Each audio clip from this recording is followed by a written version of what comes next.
आज हम DA part second प्रथम प्रश्न पत्र में नियंत्रित अवलोकन जो दूसरा प्रकार है सामाजिक अवलोकन का, उसकी चर्चा करेंगे।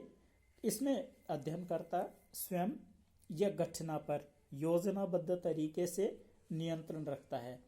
वास्तविक स्थितियों प्राप्त सामग्री के बीच एक कड़ी या मध्यस्थ की भूमिका निभाता है।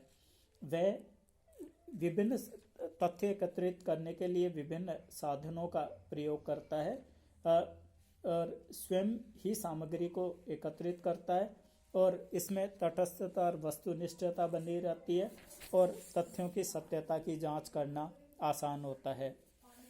इसमें पहले से ही सोच समझ कर के योजनाएं बनाई जाती है और एक तरीके से क्या है कि संरचित अवलोकन या व्यवस्थित अवलोकन भी इसको कहते हैं। नियंत्रित अवलोकन में तथ्यों का संकलन निश्चित एवं पूर्व नियोजित योजनाओं द्वारा किया जाता है। इसका प्रयोग नेतृत्व, आक्रमण, उद्योगों में काम करने वाले मजदूरों, शिशु गृहों के बच्चों के अध्ययन आदि में इसका प्रयोग किया जा सकता है। इसमें यहाँ पे आप देखिए कि जिन घटनाओं का अवलोकन किया जाता है और उनको स्पष्ट रूप से परिभाषित करना होता है। अवलोकन से संबंधित तथ्यों का चुनाव किया जाता है। अवलोकन की दशाओं, व्यक्तियों, समय तथा स्थान का निर्धारण, सूचियों को लेखबद्ध करना, अवलोकन में प्रयुक्त होने वाले यंत्रों जैसे फोटोग्राफ, नक्शे, अनुसूचियां, टेप रिकॉर्डर, फिल्म आदि का निर्धारण करना।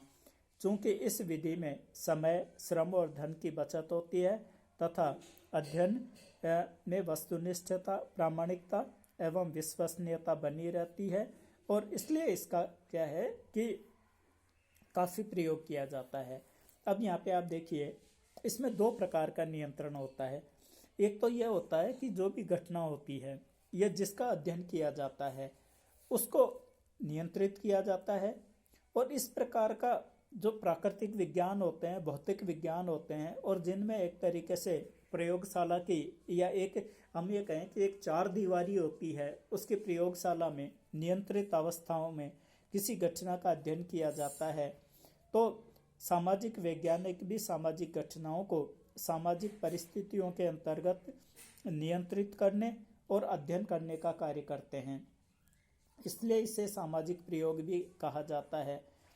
भौतिक विज्ञानों की तरह सामाजिक घटनाओं का प्रयोगशाला में अध्ययन सरल नहीं है और इनमें नियंत्रण लागू किया जाता है और विशेष परिवर्तन और उसके प्रभाव को जानने का प्रयास किया जाता है। जैसे हम समन्वित ग्रामीण विकास कार्यक्रम, पंचायती राज के एक ग्रामीण समुदाय पर पड़ने वाले प्रभाव को हम ज्ञात कर सकते हैं। इसकी मदद से थकान का अध्ययन, समय और गति का अध्ययन, उत्पादकता और बालकों के व्यवहार तथा मनोवैज्ञानिक अध्ययन किया जाता है। तो ये तो हुआ घटना की बात।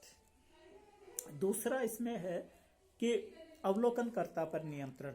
इसमें अवलोकनकर्ता घटना के बजाय स्वयं अपने पर नियंत्रण लागू करता है। सामाजिक घटना की प्रकृति ही ऐसी होती है कि उस पर नियंत्रण लागू करना कठिन है। ऐसी स्थिति में अवलोकनकर्ता स्वयं पर ही नियंत्रण लागू कर अध्ययन में आने वाले पक्षपात और व्यक्तिगत प्रभाव से बच सकता है। अवलोकनकर्ता पर नियंत्रण रखने के लिए साक्षात्कार, अनुसूची, फोटोग्राफ, टेप रिकॉर्डर, नक्शे, क्षेत्रीय नोट्स, डायरी, कैमरा, फिल्म आदि यंत्रों का प्रयोग किया जाता है। और इस संबंध में गुडे और हार्ट ने तो कहा है कि सामाजिक अनुसंधान में अध्ययन विषय पर नियंत्रण रख सकना तुलनात्मक दृष्टि से कठिन होता है, अतः अध्ययनकर्ता को कम से कम अपने व्यवहार पर नियंत्रण अवश्य रखना चाहिए। अर्थात अगर घटना पर नियंत्रण नहीं रख सकते हैं ना, तो वो खुद के एक तरीके से व्यवहार के ऊपर नियंत्रण रख करके उसका हम अध्ययन कर सकते हैं।